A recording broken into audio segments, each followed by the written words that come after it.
Hello friends, good morning, welcome back to my new blog. তো বন্ধুরা, আমি চলে এসেছি এখন আর খাবো আজকে চপ দিয়ে মুড়ি। আর তো আমার বর তো সব পুরো খেতে আরম্ভ করেই দিয়েছে, আর তো ধৈর্য তো রাখছেই না। এই দেখুন, আগে থেকে একবারে চপ বের করে ফেলেছে, আর আমি তো সাথে নিয়ে নিয়েছি দুটো কাঁচা লঙ্কা। এবার দুজনে মিলে চপ খাবো। তো গরম তো কী হয়েছে, গরম বলে কি আর চপ খাবো না? না চপ খেতে বারণ, কি না চপের দোকানে চপ বিক্রি হচ্ছে না? তো যাই হোক, চপ মুড়ি তো সন্ধেবেলা হলে বেশ মন্দই হয় না, খুবই ভালো লাগে। আর আমরা তো দেখুন তাড়াতাড়ি করে একদম মুড়ি দিয়ে চপটা খেয়ে নিলাম। আর সেই চপের সাথে যদি থাকে একটু, শেষে যদি হয় একটু আইসক্রিম, তো তাতে মন্দ হয় না। গরমে তো বেশ ভালোই হয়, সন্ধ্যের খাবারটা বেশ ভালোই জমে যায়। তো দুজনে দেখুন খুব ভালোভাবে চপটা খেয়ে নিলাম। আর চপ খেতে খেতে খেতে খেতে গল্পও করছিলাম, বেশ ভালোই লাগলো চপ খেতে খেতে। তো চপের সাথে এ তো একদম মুড়িটাকে একটু একটু করে খাচ্ছে আর চপ খাচ্ছে। আর আমি তো দেখুন, এ তো তাড়াতাড়ি খেয়ে নিচ্ছে বলে আমি তো একবারে হামা হামা করে খেয়ে নিচ্ছি। তো দেখুন, আমিও বেশ মুড়িটা তাড়াতাড়ি খেয়ে নিলাম, কারণ খুব খিদে পেয়ে গেছিলো, তার জন্য একদম সন্ধ্যেবেলা চপ মুড়ি খেয়ে নিলাম। আর অনেক দিন ধরেই বেশ এই চপটা খাওয়া হয়নি, কারণ অনেক দিনই তো বাড়িতে ছিলাম না, তাই বাড়িতে এসে এবার এই চপটা খেতে আমার খুবই ভালো লাগে। আর দেখুন খুব সুন্দরভাবে আমিও চপটা খেয়ে নিলাম। আর খেতে খেতে দেখুন, গরমেতে তো চপ ইতিমধ্যে আমার চপ মুড়ি খাওয়া শেষ হতে চললো।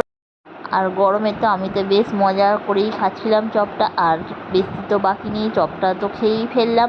আর এদিকে তো মোটামুটি চপ শেষের পথে, আর দুজনে তো মিলে এদিক ওদিক করে চপ খেয়ে নিলাম, কারণ রাতে আবার খাবার খেতে হবে, তার জন্য ফলে অল্প অল্প করে চপটা খাচ্ছিলাম। আর এই দেখুন, দুজনে মিলে কাড়াকাড়ি করছি চপ। তো আপনারা কে কীভাবে চপ খান বলবেন। আর আমরা তো ঠিক এইভাবেই চপ খাই, সন্ধ্যেবেলা চপ দিয়ে মুড়ি খেতে ভীষণ ভীষণ ভালো লাগে।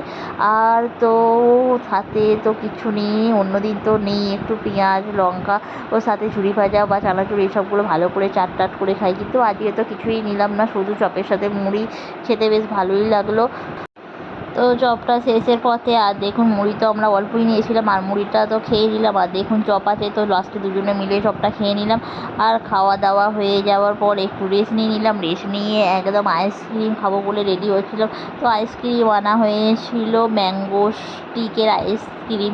তো এই স্টিকের আইসক্রিমগুলো খেতে খুবই ভালো লাগে। এখানে বাবা স্টিকের আইসক্রিমগুলো কাটছিল, আর আমরা দেখুন সবাই মিলে মিশে খাবো বলে করছি। তো ওখানে বসে আমার শাশুড়িকে দিয়ে দিলাম, আর তারপরে আমি খেলাম। আর আমার শাশুড়ি দেখুন একবারে ঘরে টিভি দেখতে দেখতে বেশ মজা করে আরামসে খাচ্ছে। আর আমি তো দেখলাম যে কেমন করে খাচ্ছে, দেখি একটু ফটোটা তুলে নিয়ে আসি। তো তারপরেই চলে গেলাম আমি আমার ঘরে। এবার আমিও আইসক্রিমটা খাচ্ছি, কারণ এই আইসক্রিমটা খেলে খুব ছোটোবেলার কথা মনে পড়ে। ছোটোবেলায় তো এইরকমভাবে স্টিক দিয়ে আইসক্রিমগুলো খেতাম, বেশ চেটে চুটে খেতাম, খুবই ভালো লাগতো। তো বন্ধুরা, আমার ভিডিওটি কেমন লাগলো? ভিডিওটি ভালো লাগলে লাইক শেয়ার অ্যান্ড সাবস্ক্রাইব। দেখাবে next, tata, bye bye bye.